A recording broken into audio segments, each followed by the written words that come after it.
my name is Lanny Sinkin, and that's my birth name.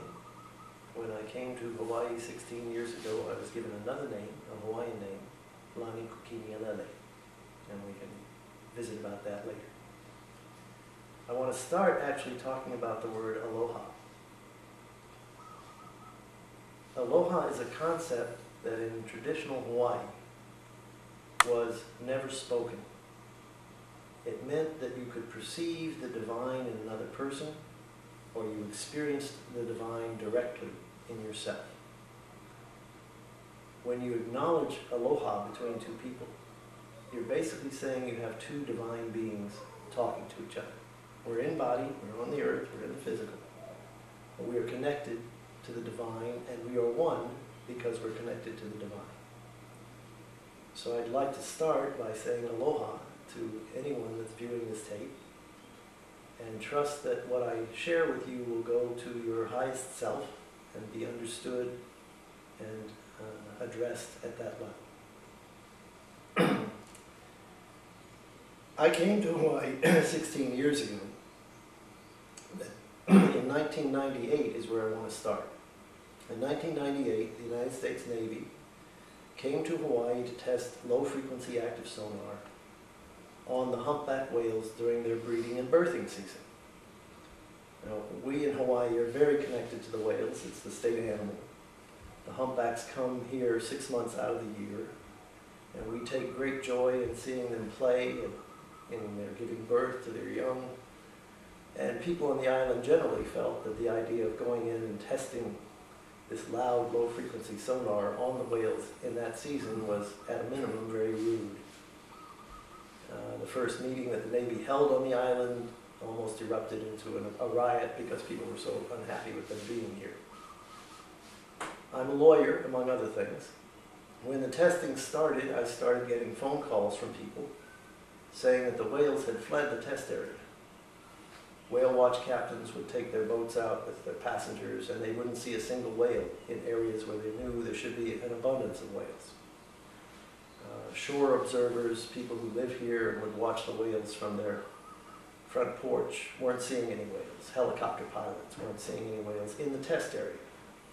The permit for that testing said that if there was an abnormal absence of whales, they should stop testing. So I gathered all the information about what the whales were doing in terms of leaving the test area. And I sent that information to the National Marine Fisheries Service, to the U.S. Navy, and to the state agencies involved in this program, saying that according to the permit, they should stop the testing. And they did not. So I filed suit against the U.S. Navy to stop the testing.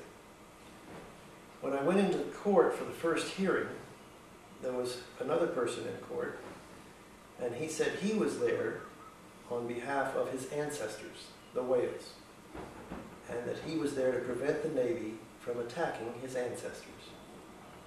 And that's how I first met a priest from the Temple of Lono. The Temple of Lono is an ancient Hawaiian traditional religion that has many, many elements, as one might expect from a religion that's been around for a very long time. To understand the Temple of Lono a little bit, the traditional structure in Hawaii before Captain Cook came was you had the priests, you had the ali'i or chiefs, and you had the people. And the priests would lay down the laws, and there were two sets of laws. One set was simply the natural laws. You don't take this fish in that season because it's spawning, and the future generations will need that fish. If you're going to plant on this land, you plant this particular crop at this particular time of the moon, in this particular way, this particular time of day, all very regulated according to knowledge developed over thousands of years in the Polynesian islands. The ali'i, or the chiefs, would have the enforcement of those laws. It was up to them to see that everyone followed those laws. The people in their land sector would implement those laws. When the Europeans came to Hawaii, the missionaries came, and they converted the Hawaiian political leadership, the ali'i, to Christianity. Now, the first king of all the Hawaiian Islands, King Kamehameha I, was not a convert. when he established his government over all the islands, he built temples to traditional gods and had an incorporated political spiritual system much like what had existed before the Europeans arrived. After King Kamehameha I, the monarchs were Christian. And when it reached the time of Queen Kahumana, she took it to another level. The missionaries had taught them Christianity, and they had also taught them that the traditional practitioners were agents of the devil. So Queen Kahumana sent Christian Hawaiian warriors out to kill the kahunas, the chief priests of the traditional religions. And it led to a massive battle at Koloko on the island of Hawaii between a traditional Christian army and a traditional Hawaiian army and a Christian Hawaiian army. And tens of thousands of people were killed. It's essentially the Hawaiian Holocaust. At that point, all the traditional practitioners went underground. There were kahunas who continued their practice. They would train 2 or 3 people in a generation and pass it on generation to generation.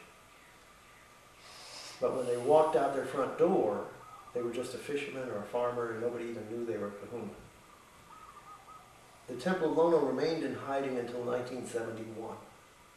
And at that point, Sam Lono, the last high kahuna, came out and established a spiritual land base, planted crops, opened his doors to students, set up altars, reestablished essentially the traditional system.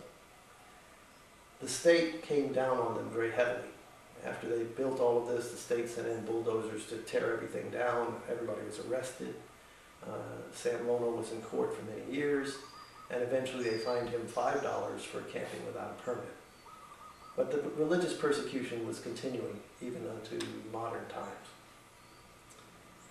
As time went on, Sam Lono passed the mantle to a kahuna here on our island of Hawaii, and Sam Lono changed address, as they're fond of saying in Hawaii. He went to a different level. So I met this priest from the Temple of Lono in the courts and got to know him, and he called me one day and said that the Temple of Lono was returning to a sacred site here on our island to perform ceremony at an altar that was still there after 120 years of this ceremony not having been performed. The site is now in the hands of the National Park Service of the United States government. So a letter had been written to the National Park Service to say that the Temple of Lono was coming back to do ceremony for the first time in 120 years at their altar.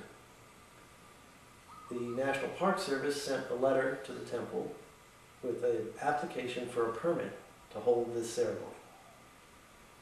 We met and we all agreed that in the United States system under the First Amendment, you don't need the permission of the government to have a spiritual ceremony. So we simply ignored the application. And the temple prepared to go out to the sacred site. The sacred site is known as Pu'uhonua o Honaunau. The Pu'uhonua is an institution that existed in traditional Hawaii. It was a growing area, academic area, training area that backed up the whole civilization. So there's a tiny fragment of what was once a huge Pu'uhonua that is in the national park at Honaunau. The letter was fine, it was sent off. We ignored the application for the permit, and the temple prepared to go out to Honaunau. The kahuna of the temple called and asked if I was coming out. And we all agreed that it would be good for me to be there, so a lawyer would be there with the First Amendment in case it was needed. And I did go out.